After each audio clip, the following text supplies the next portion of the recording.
तो जन्मदिन वाले दिन लोग क्या करते हैं, मदिरा का पान करते हैं, मांस खाते हैं, बड़े बड़े होटलों में जाकर अपना जन्मदिन मनाते हैं। तो इससे बचना चाहिए। तो सह प्रेम सभी भक्तों को जय माता दी और मैं अंकित शास्त्री। तो आज हम बात करेंगे कि हमें अपना जन्मदिन किस प्रकार से मनाना चाहिए, क्या काम करने चाहिए और क्या काम हमें नहीं करने चाहिए। तो सबसे पहली बात है कि हम लोग अंग्रेजी तरीके से आज के समय में अपना जन्मदिन मना रहे हैं। ना हमें उस तिथि का पता है, ना हमें प्रविष्टों का पता है, ना प्रविष्टे के हिसाब से जन्मदिन मनाया जा रहा है, ना तिथि के हिसाब से मनाया जा रहा है। तो सबसे पहली बात है कि अपने जन्मदिन को हिंदू पंचांग के अनुसार मनाएं और उसी दिन मनाएं जिस दिन आपका जन्म हुआ था। प्रविष्टों के हिसाब से अपना जन्मदिन अवश्य मनाना चाहिए। तो शास्त्र क्या कहता है कि इस दिन क्या काम करने चाहिए और क्या काम नहीं करने चाहिए। तो आदित्य पुराण में कहा गया है कि जन्मदिन वाले दिन सुबह प्रातः काल जल्दी उठकर हमें स्नान करना चाहिए। और स्नान में क्या क्या डालना चाहिए उस जल में। तो जब आप स्नान करेंगे तो शास्त्र कहता है कि उस दिन गर्म पानी से स्नान नहीं करना चाहिए। तो ठंडे पानी से उस दिन स्नान करें और उस पानी में थोड़ा सा गंगा जल डाल लें, काले तिल डालें, थोड़ी सी हल्दी डालें, पीली हल्दी, उससे स्नान करें। स्नान करने के बाद बड़े बुजुर्गों का आशीर्वाद लेना चाहिए। घर में आपके जितने भी बड़े हैं उन सभी बड़ों का आप सभी को आशीर्वाद लेना है, क्योंकि माता पिता का आशीर्वाद, गुरुजनों का आशीर्वाद और अपने से बड़े लोगों का आशीर्वाद सब प्रकार से फलदायी होता है। तो उस दिन आपको उसके नहाने के बाद बड़े लोगों का आशीर्वाद लेना है और उसके बाद ब्राह्मण को अपने घर बुलाकर नवग्रह का पूजन करें, ग्रंथियों का दान करें। मार्कंडे ऋषि जी का पूजन हमें अवश्य करना चाहिए इस दिन। यथाशक्ति नवग्रहों का दान हमें अवश्य करना चाहिए। तो ये पूजन है जो आपको इस दिन जन्मदिन वाले दिन अवश्य करने हैं। और इसके बाद आपको क्या करना है कि सूर्य को अर्घ तो प्रतिदिन देना है, परंतु जन्मदिन वाले दिन विशेष रूप से अर्घ्य भगवान को, सूर्य नारायण जी को प्रदान करना है। तो एक लोटे में जल डालें, जल में सिंदूर डालें और उसमें चावल डालें, ध्रुवा डालें और थोड़ा सा गुड़ डाल लें। तो आपको सूर्य नारायण भगवान जी को अर्घ्य देना है, ये कार्य अवश्य करना है। वैसे तो सूर्य नारायण भगवान जी को प्रतिदिन अर्घ्य प्रदान करना चाहिए, अर्घ्य देना चाहिए, परंतु विशेष रूप से इस दिन आपको ये सूर्य अर्घ अवश्य देना है। और उसके बाद आपको क्या करना है कि कन्याओं का पूजन करना है।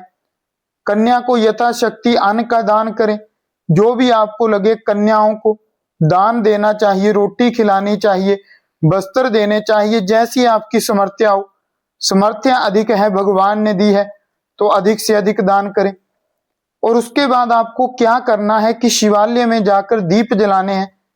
शास्त्र में कहा गया जितनी आपकी उम्र हुई है उतने दीपक आपको अवश्य जलाने हैं। यदि आपकी उम्र 10 साल हो गई तो 10 दीपक जलाएं, चाहे शिवालय में जलाएं, चाहे पीपल के पेड़ के नीचे जलाएं, चाहे विष्णु भगवान जी के मंदिर में जलाएं, चाहे बिल वृक्ष के नीचे जलाएं, चाहे नदी के पास जलाएं, परंतु उस दिन आपको दीप का दान अवश्य करना है।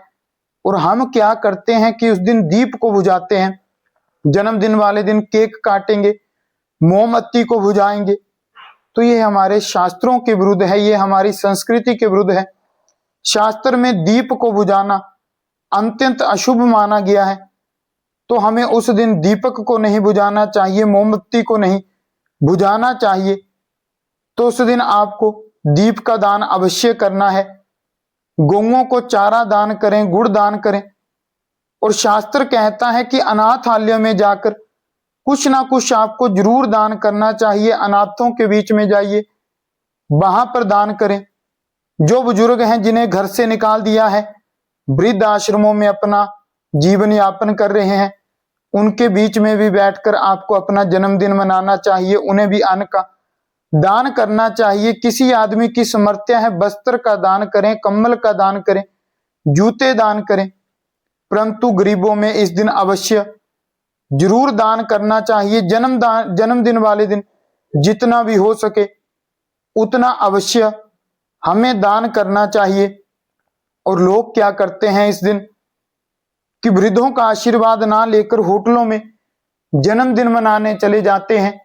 वहां पर क्या करेंगे कि मदिरा पिएंगे, खुद तो जाएंगे, अपने 4 दोस्त भी आपके साथ जाएंगे, मदिरा पिएंगे, बुरी बुरी चीजों को खाएंगे। तो इस प्रकार के कार्यों को आपको नहीं करना है। कितना आप होटल में जाकर कितना 5,000 10,000 रुपया खर्च करके आते हो, परंतु हमें इस खर्चे से बचना है। वृद्ध आश्रमों में दान करें, ब्राह्मणों को दान करें, गरीबों को दान करें, गौओं को दान करें। तो ये कार्य आपको इस दिन अवश्य करने हैं। और शास्त्र कहता है इस दिन नाखून का काटना वर्जित है। अब आपको बताते हैं क्या काम नहीं करने। तो इस दिन किसी प्रकार से आपको बाल भी नहीं कटवाने हैं, नाखून भी नहीं कटवाने हैं, दाढ़ी भी नहीं बनवानी है, शरीर का कोई भी बाल इस दिन आपको नहीं काटना है।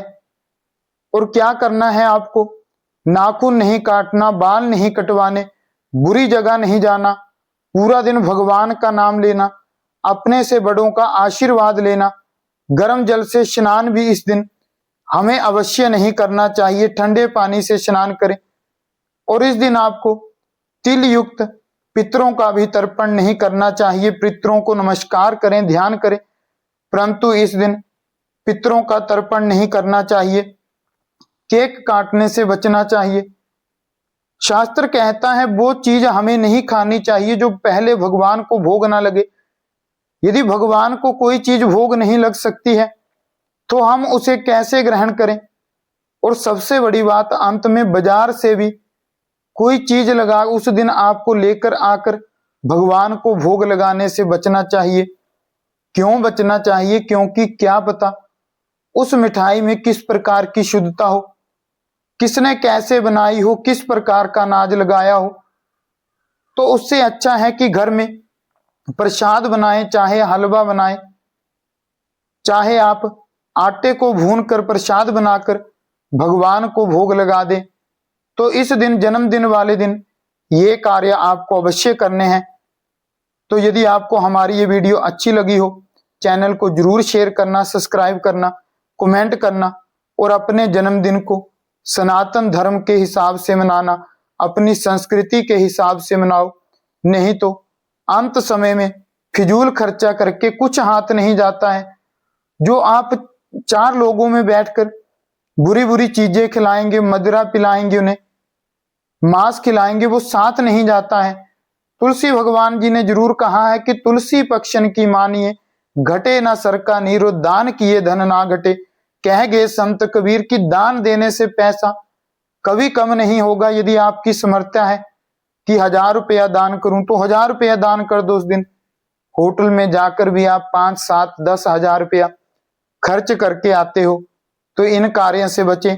माता पिता का आशीर्वाद ले, गुरुओं का आशीर्वाद ले, नवग्रह का पूजन करें, मार्कंडे ऋषि जी का पूजन करें, गौओं को चारा दान करें, गरीबों में दान करें, बेसहाराओं में दान करें, गौशालाओं में दीप जलाएं।